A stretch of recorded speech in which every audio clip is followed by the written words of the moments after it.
So my chapter was the personal health and physical chapter, which was chapter 9. And I chose to focus on health education standard number 7, which is students will demonstrate the ability to practice health enhancing behaviors and avoid or reduce health risks.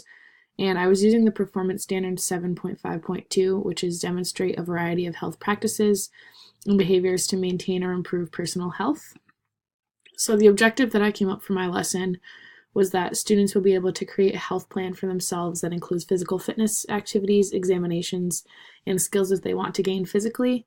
And the health plan that I had them creating was more of like a poster, so that way it was a little bit easier for them to understand moving forward outside of my classroom. The introduction to this activity is students doing a think, pair, share about the knowledge that they already have surrounding examinations and maintaining or developing physical health. I think the think, pair, share is a really great way for them to take their own knowledge and then combine it with the knowledge of their peers. So after they write down their ideas on their own, they're going to share out with one partner. That would be the pair part, and then come up with a list of ideas that are more concrete between the two of them, combining some ideas or taking some off of the list that maybe they don't agree on. And then they're going to share it with the class, and the teacher will write all the ideas on the board or on a piece of big paper that the class agrees are important. And these can be used throughout the lesson as like a concrete list that the teacher can use to kind of refer back to during the lesson, or if the kids have questions. And the kids can also use this to gain some more knowledge as they go along. The first part of the activity will have the students completing a questionnaire with I statements about their own health. So some examples I had were I go to the dentist at least twice a year, I get a physical at least once a year, I stretch before exercise, but the teacher can come up with whatever ones he or she wanted to get some more information about the student's physical health. The students will answer these questions to determine where they stand with their own physical health. So the teacher could give either agree or disagree or yes, no responses to each one that the kids could circle.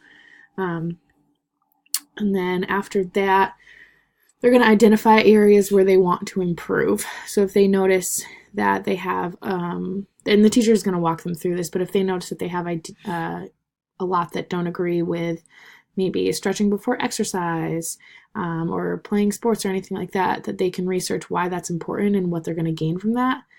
So the students are going to define and research ways to improve, saying why it's important for them to improve in those areas.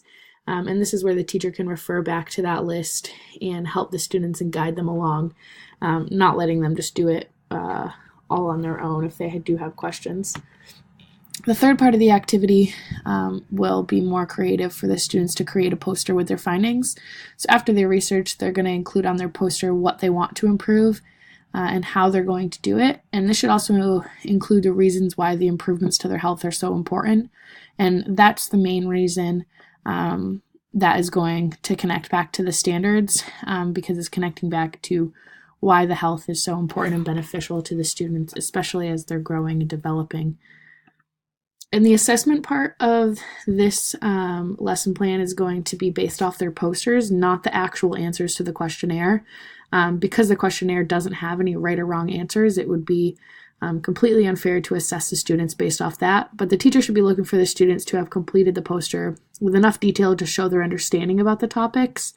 And the students should be given a rubric by the teacher ahead of time asking for if maybe they have to include 3 bullet points, or they have to include a picture, or they have to include something from a print source rather than an online source. The students should have that rubric before they go ahead and do the poster, so that way they know what their teacher's looking for, and that way the assessment can be more fair for the students.